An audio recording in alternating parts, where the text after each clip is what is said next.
3 decades has passed since the vile queen of Anastengard was dethroned. But scars in the land and rusting war machines still pepper the terrain in various locations. From the Tolkien forests in West Valen to the east bays of Kryno, these poxes on the land are a friendly reminder of what greed and power can do if allowed to go unchecked and ignored.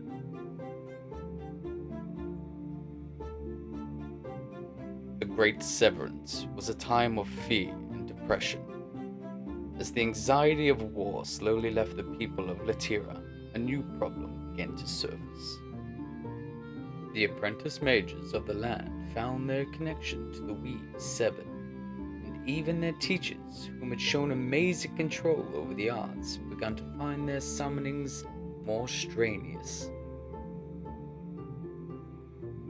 At the same time, avid followers of small deities found their prayers go unheard, causing thousands to abandon their places of worship in search for a more physical solution to their woes. Even the mighty powers of the major pantheons have been restricted, forcing them to pick only the strongest and most convicted of their followers to give boons and blessings upon. The northern lands of Vor, Phelan, Marlow, and Kryno now exist in a constant state of shadow and death, whilst the roaming hordes of undead cover the once verdant lands with their dripping effluvia. Ear-piercing screams and screeches of gloomstalkers echo through the desolate valleys of Miranov. The Lich King Vecna rules his lands with a decaying and gnarled fist. Never one to shy away from welcoming new followers, he molds his forces from the living that are willing and the undead that were less than.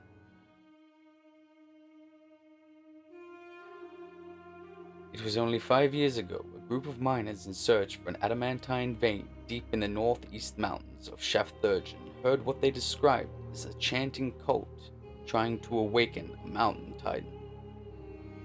These claims would quickly go dispelled, as a scouting party would soon return with a group of dirty sun-kissed miners headed by an official claiming to be from the Northlands of Rushhelm. And so, the land of Rushhelm was now open to the main countries of Latira, which caused young and old adventurers to come from far and wide. Searching for riches and fame, they sell their worldly possessions and head off for the border of the once grand Van Astengard Empire. Now renamed Krynerf, the name it once took centuries past, it has now been split into 3 regions. The first is the Tarandanach, made from the northwest lands of Krynerf. The forests now take on a charred and ashy tone, the dark necrotic energy sapping the hue and pigment from the plants and soil. Next is North Krynerf. One would be mistaken for thinking that the land was nothing more than tall stone spires, but a closer inspection shows the spires to be colossal buildings made of smooth, featureless grey stone. These hastily constructed buildings were made to accommodate the men coming back from far after the war was over and the queen fled. But life in the north can be challenging for the everyday civilian. Last, we have South Krynerf. The beautiful lush lands are like a portrait to old Krynerf. Traditional high-peaked wooden homes dot the rolling hills. The smell of spiced, freshly made sausage and dark-brewed beers drift through the air. And every store is stocked to the brim, even with the constant foot traffic flowing from one colorful and eccentric building to the next. This is in a small town close to the north and south border where our adventure begins. Schweinberg, a town that prides itself with a particularly sweet but smoky bacon. The population is only 200 people strong, and because of this, the town only requires 1 tavern. The Pig's Backstrap. An attempt was made here to stylize a bar to resemble an elvish aesthetic. It failed, but the cozy bar still makes for a good drinking hole. Around 15 people sit, enjoying a drink and food, the age, gender, and race changing from individual to individual. A man sits alone, a human of dark complexion, bald head, and toned muscles. The foam from his beard drips down the front of his neck as he sinks the last mouthful. Well, Mart, I best be going. The wife would be expecting me to get home from work around now. He slaps a shiny silver piece down on the table. Keep the change. I'll see you tomorrow. The walk home was across the other side of the town, but the walk was always pleasant, as he received polite greetings and warm smiles from his neighbors and townfolk. Upon reaching the front gate, he smiled from ear to ear as the beaming eyes of his small children found his through the large glass panel of the living room window. The door burst open, and the two come flying out, straight into his arms. One in each, he hugs them tightly. His eyes strafing up, he finds his beautiful wife leaning against the doorway. Dinner is close to being ready. You were almost late, She says with a lovingly annoyed expression on her face. Almost, but wasn't.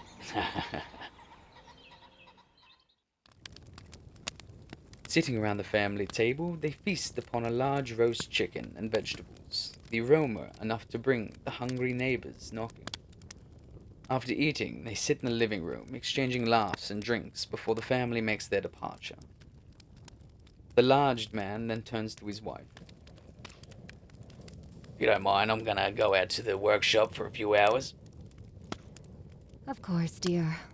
I was gonna get some reading in after these two go to bed anyway.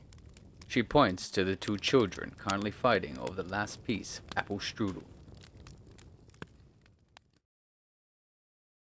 The darkness of the workshop is quickly filled with the orange glow of the sunset as the door is slid open. Racks of tools, anvils, forges, and more fill this place. The smell of smoke forever integrated into the building, along with the scars and marks of many years of hard practice. He quickly goes to work, heating a length of rod, then with precise hammer blows the rod begins to taper, soon looking like an oversized sewing needle with short flanges every 3 inches or so. With accuracy, he takes an 1/8-inch chisel and begins to cut notches into the flat sections of these shelves. Once complete, he takes a few moments to lock his shop door before retreating to a closet in the far corner of the room. Opening the doors on the front to reveal a space filled with old saws and blades for carpentry. The hard-to-notice circular metal plate pivots up and he slides the length of rod deep in the opening. A firm grip and turning action of the wrist, and a semi-audible click confirms the door latch has released. Sliding the key free, its job now done, he throws the key into the center of his roaring smelt, then turns and heads through the short passage and down a spiraling staircase. Are yous awake? Good. The boat will be here soon. Coming to, the blindfold steals your vision. You feel the chains still firmly shackled around your wrists and ankles. The cool metal scraping at them as you pull tight, trying for freedom, but only finding dead weight. A fine lot yous are. Yous make good workers up north. But first, we still have to brand you. The pain and the smell of burning flesh. Most of you know this, as your necks were branded soon after getting here. But the newest one, they haven't yet. Get up.